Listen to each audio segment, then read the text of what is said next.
France की राजधानी Paris में बहुतायत में पाया जाने वाला जिप्सम पीओपी के निर्माण में प्रयोग होता है, इसलिए ये प्लास्टर ऑफ पेरिस के नाम से अधिक लोकप्रिय है।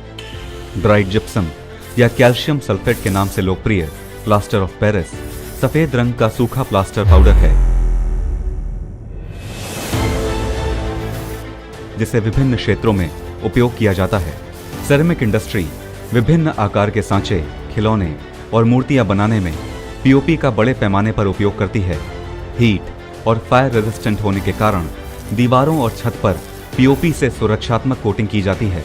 वहीं कंस्ट्रक्शन सेक्टर के तहत फॉल सीलिंग निर्माण में इसका उपयोग होता है।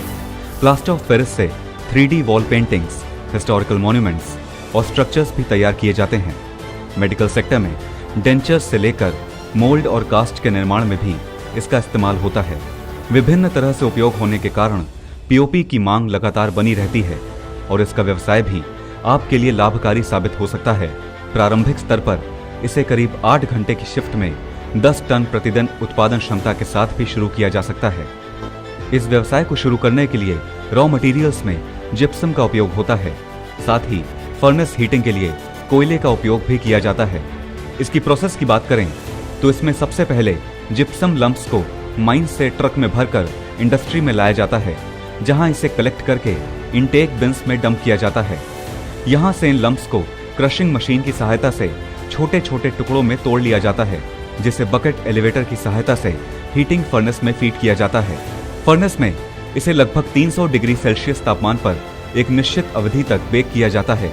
इसके बाद क्रश्ड लंप्स को फर्नेस से निकालकर रूम टेम्परेचर तक ठंडा किया जाता है। फिर इन्हें पल्वराइजर मशीन में फीड किया जाता है, जहां इन्हें रिक्वायर्ड मेश साइज के अनुसार फाइन पाउडर फॉर्म में कन्वर्ट किया जाता है। इसके बाद रिक्वायर्ड क्वांटिटी में वेइंग मशीन से तौलकर बैग्स में फिल करने के बाद सिलाई करके मार्केट में सप्लाई कर दिया जाता है। पीओपी के व्यवसाय के लिए जिन मशीनों की आवश्यकता होगी वो हैं lump crusher machine, bucket elevator, conveyor, pulverizer machine, bag stitching machine, weighing machine, filling machine और हीटिंग फर्नेस। इसके लिए करीब 60 से 70 किलोवाट का इलेक्ट्रिक लोड कनेक्शन आवश्यक होगा। इस व्यवसाय को आप लगभग 12 से 15 वर्कर्स के साथ शुरू कर सकते हैं। प्लास्टर ऑफ पेरिस के व्यवसाय को प्रारंभिक स्तर पर करीब 15 से 20 लाख के इन्वेस्टमेंट के साथ शुरू किया जा सकता है और इसके माध्यम से आप लगभग 15 से 20% प्रॉफिट कमा सकते हैं। अगर आप ये व्यवसाय शुरू करते हैं तो कुछ लाइसेंसेस आवश्यक होंगे, जैसे जीएसटी, उद्यम, NOC from pollution control board.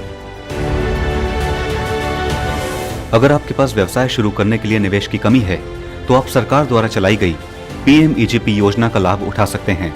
इस योजना के अंतर्गत 10 लाख से लेकर 25 लाख रुपए तक के लोन का प्रावधान है और साथ ही आपके वर्ग के अनुसार सब्सिडी भी प्रदान की जाएगी।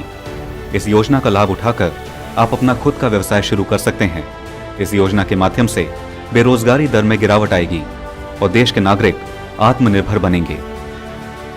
अधिक जानकारी के लिए सब्सक्राइब करिए हमारे चैनल उद्यमी इंडिया को और साथ ही डाउनलोड करिए उद्यमी ऐप, जहां आपको व्यवसाय से संबंधित सभी महत्वपूर्ण जानकारियां मिलेंगी। व्यापार से जुड़े हर तरह के सवालों के जवाब के लिए हमारे कॉल सेंटर में 7526 000 333 और 7526 000 555 पर आज ही कॉल करें या फिर विजिट कीजिए www.udyami.org.in पर।